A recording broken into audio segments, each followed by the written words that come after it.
Yo, what's up, fam? It's Modern Day Caveman again.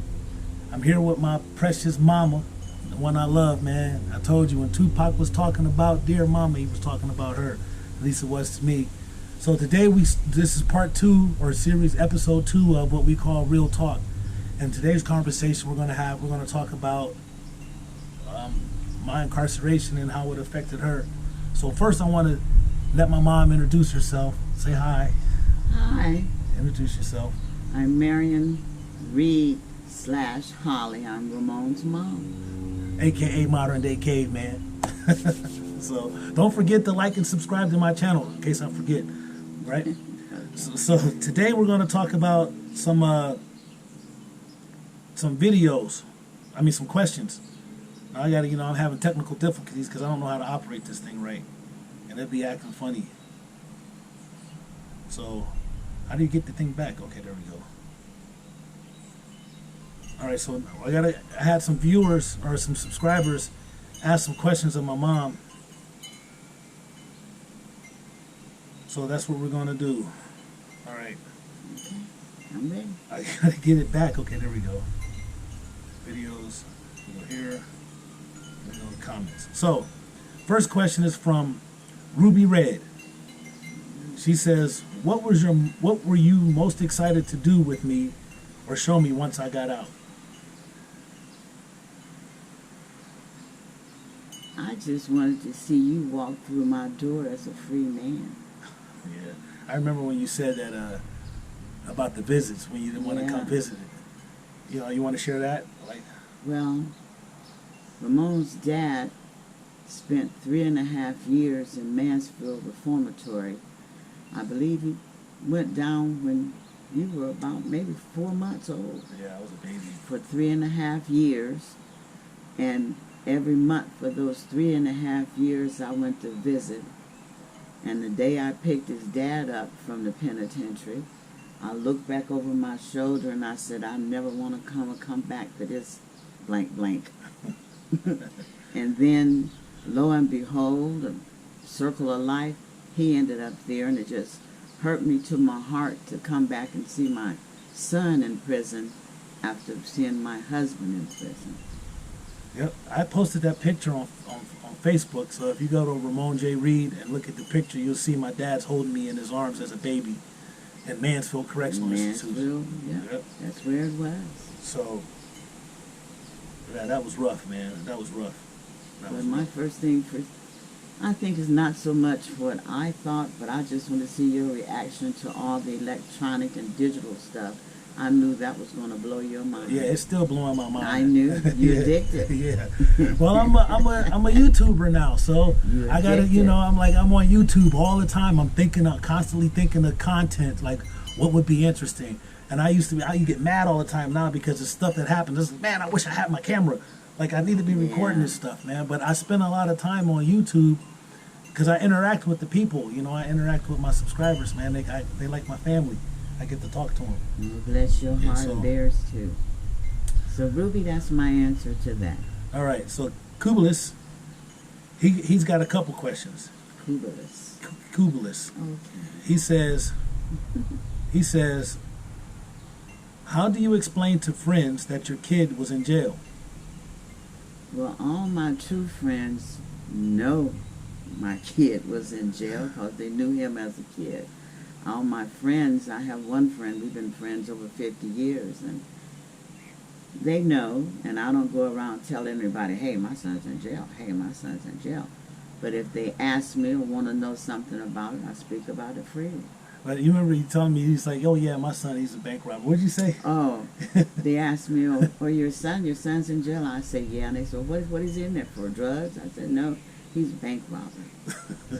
And they like, what? I said, well, he called me one morning, told me he had got arrested, told me he woke up broke, figured he robbed a bank. Yep, obviously I'm no good at it, but... Didn't get that from me. Yeah. All right, he also has another question. He said, what is a creature comfort that you were able to bring to your son? I would say peace of mind and comfort. I say the books. When you that like when you were like if it's a tangible thing, something like Oh, I thought you meant when you came home. No, that you were like when I was in prison. Oh, what was something that you was able to bring? when to we me? could send books and food boxes Yeah, and all it of was- that stuff. It was Yeah, the books. It was books the books and clothes, whatever I could send you. I was like, it was books. Like when I first got arrested and I first went to jail, she brought me 2 books, and the first book was the autobiography of Malcolm X, and the second book was what was it called? It was called Free at Last, but it was asking the question, free at last, and it was a history of the civil rights movement, right? And so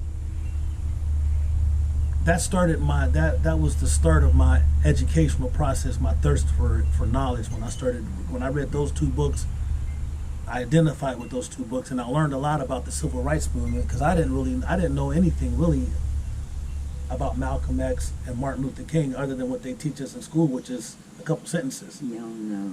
They jumped all over us in the history books, passed us by, but I've always been an advocate for people rights, black, white, just the rights of people, but I stand for my black people. Yep, I stand for them too.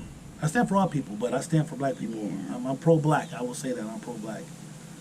But I'm not anti-white, so don't do that. And we can't afford to be. Yeah, no. On my family, They all up in the family. Okay, so what is something you didn't expect when I went to jail, or what were some misconceptions that you had?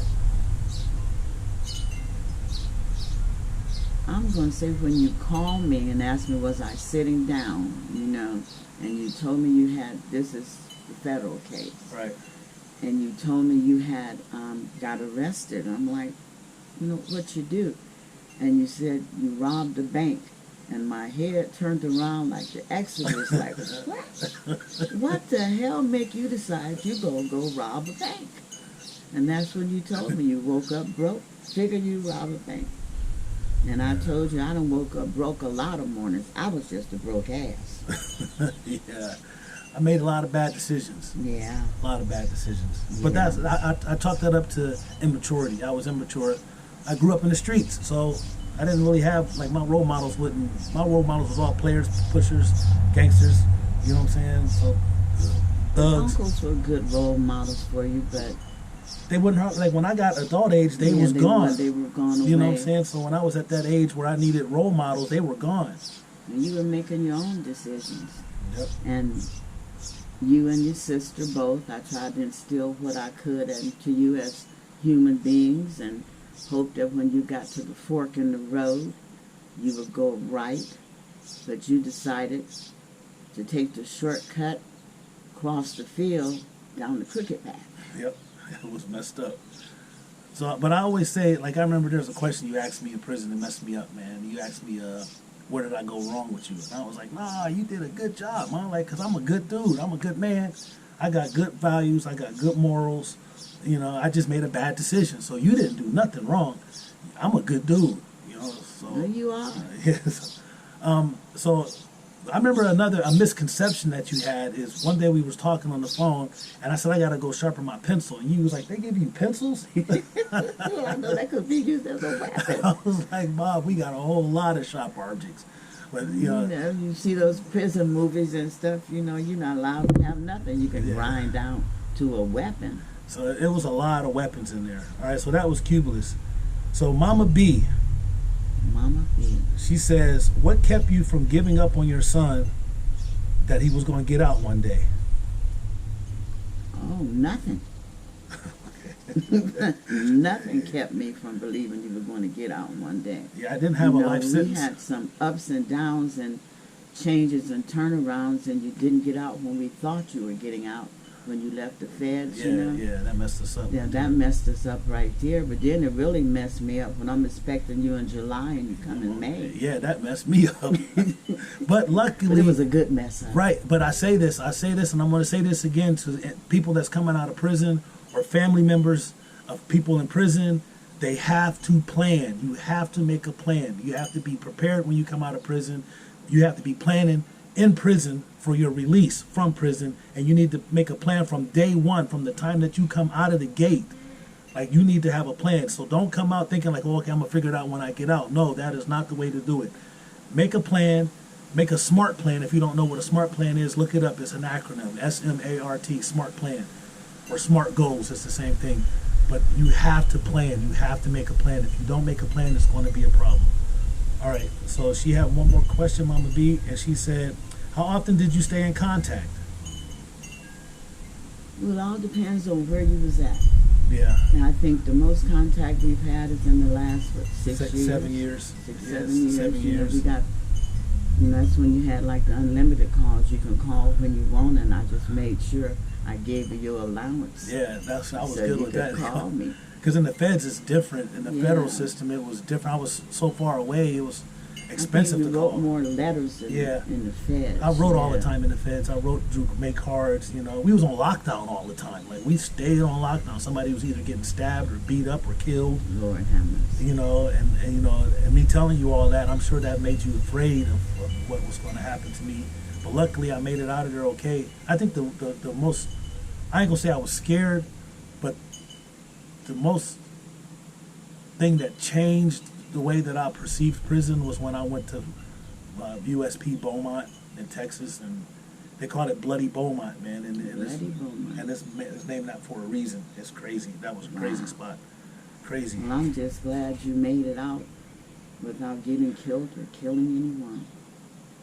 Well, Mama B, it says, you asked the question, did my mom pick me up on the day that I got out, and where did I go first? So, no, my Modern Day Caveman Walmart video, that was my first experience basically with the public. My son, Jordan, BB